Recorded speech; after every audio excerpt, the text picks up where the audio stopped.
গরমের দিনে ঠান্ডা এক গ্লাস ডাবের পানি শরীর আর মনের জন্য যেন একদম প্রাকৃতিক রিফ্রেশমেন্ট। কিন্তু কখনো কি ভেবে দেখেছেন এই স্বচ্ছ পানি নারকেলের ভেতরে আসে কিভাবে?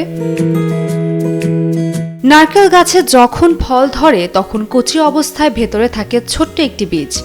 এই বীজকে বড় করে তোলার জন্য গাছ নিজের শিকড় দিয়ে মাটি থেকে পানি ও খনিজ উপাদান সংগ্রহ করে। এরপর সেই পানি কাণ্ডের ভেতর দিয়ে উপরে উঠে কচি ফলের ভেতরে পৌঁছে যায়।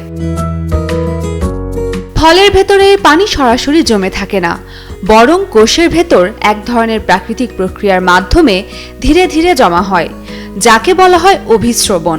সব মশার বিরুদ্ধে সুরক্ষা দিতে এলো বসুন্ধরা এক্সট্রিম অ্যারোসল, মশার বিরুদ্ধে এক্সট্রিম সুরক্ষা। এই কারণে নারকেলের ভেতরে স্বচ্ছ ও মিষ্টি স্বাদের মতো পানি তৈরি হয়, যেটাকে আমরা ডাবের পানি বলি। ডাব ছোট অবস্থায় থাকলে ভেতরে পানির পরিমাণ বেশি থাকে এবং নরম সাদা অংশ খুব কম থাকে।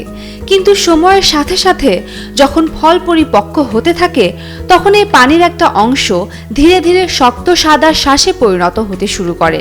তাই পাকা নারকেলে পানি কম থাকে আর শাঁস বেশি দেখা যায়। ডাবের আরেকটা বিশেষ দিক হলো শক্ত বাইরের খোসা। এই খোসা ভেতরের পানি ও বীজকে বাইরের আঘাত, ধুলো এবং জীবাণু থেকে রক্ষা করে। তাই ডাব ভাঙার আগ পর্যন্ত ভেতরের পানি প্রায় সম্পূর্ণ নিরাপদ ও পরিষ্কার থাকে।